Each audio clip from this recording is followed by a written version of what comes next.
ہمارے نبی علیہ الصلوۃ والسلام اعلان نبوت سے قبل بھی صادق اور امین کہلائے، تو پھر کیا ہمیں زیبا ہے کہ ہم جھوٹ بولیں؟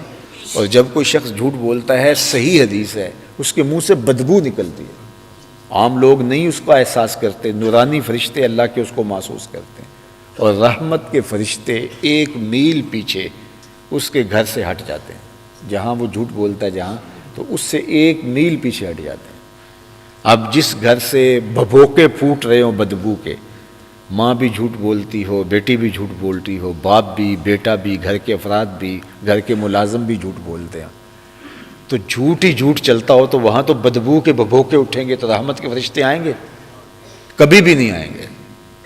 تو پھر رزق ہونے کے باوجود برکت نہیں ہوگی، افراد خانہ کے اندر جو ہے وہ باہمی محبت نہیں ہوگی، لڑائیاں، الجھاؤ، کیا کچھ ہوگا۔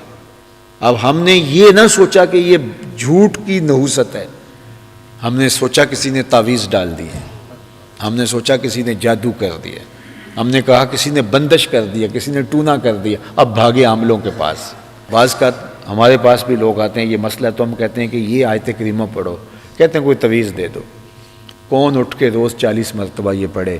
تو اس کا آسان حل کیا ہے کہ تعویذ دے دو، ہم غلے میں رکھ دیں، تعویذ دے دو، ہم بازو پہ باندھ لیں۔ تو بس یہ آسان حل چاہتے ہیں، کوئی کچھ کرنا ہی نہیں چاہتا۔ تو جب کوئی اتنا بھی نہیں کرنا چاہتا ہے تو اس کو کہا جائے کہ میاں تیرے گھر کی نحوست، تیرے گھر کے اندر جو بے برکتی، باہمی الجھاؤ، افراد کا ایک دوسرے سے دور رہنا، یہ جادو کی وجہ سے نہیں، بندش کی وجہ سے نہیں، ٹونے کی وجہ سے نہیں، تعویذات کی وجہ سے نہیں، تمہارے منہ سے پھوٹتے ہوئے جھوٹ کی وجہ سے ہے۔ تو آج کے بعد جھوٹ ترک کر دو تو کوئی اس کے لیے تیار نہیں ہوگا۔ تو پھر سوکھا کام یہی نا، عاملوں کے پاس جاؤ، تو میلے لگے ہوں ان کے پاس، بڑے پڑھے لکھے لوگ بھی ہیں ان کے پاس بیٹھے ہوتے ہیں، عاملوں کے پاس، وہ کہتے ہیں نہیں اس نے بات بتا دی ہے، اور ہر عامل کہتا ہے بس ایک آپ کے خاندان میں خاتون ہے، اس کا چھوٹا سا قد ہے، رنگ اس کا تھوڑا سانولا ہے، تو اس نے سب کچھ کیا ہوا ہے۔ تو خاندان کے اندر ایک عورت تو ایسی ہوتی ہے، تو فوراً ذہن کلک کر جاتا، اچھا ہاں اس عورت نے، خواہ کی نفرت بھی پیدا ہو گئی اور بیماری کا حل بھی نہیں ہوگا۔ وہ عامل نے کہا کہ یہ تعویذ وزن کے نیچے رکھ دیں، یہ دانتوں میں چبائیں، یہ ہوا میں لہرا دیں، یہ کریں، وہ کچھ کرنے سے اس کو ایک نفسیاتی طور پہ تھوڑا سا سکون ہو جاتا ہے، وہ کہتا ہے مجھے فرق پڑ گیا۔ کوئی فرق نہیں پڑتا، پھر 4 دن کے بعد وہی ہوتا ہے، اس لیے کہ بیماری کا علاج نہیں کیا، بیماری وہ تھی نہیں، تشخیص صحیح نہیں ہوئی۔ تشخیص کیا ہے؟ اللہ کے محبوب نے فرمایا جب کوئی جھوٹ بولتا ہے رحمت کے فرشتے 1 میل پیچھے ہٹ جاتے ہیں۔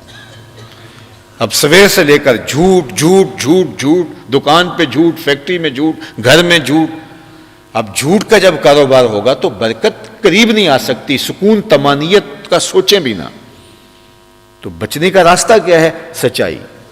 میرے رب نے کہا یا ایھا الذین آمنوا اتقوا اللہ وقولوا قولا سدیدا، اے ایمان والو تم سیدھی سیدھی بات کرنا شروع کر دو، تم سچ بولنا شروع کر دو، پھر کیا ہوگا؟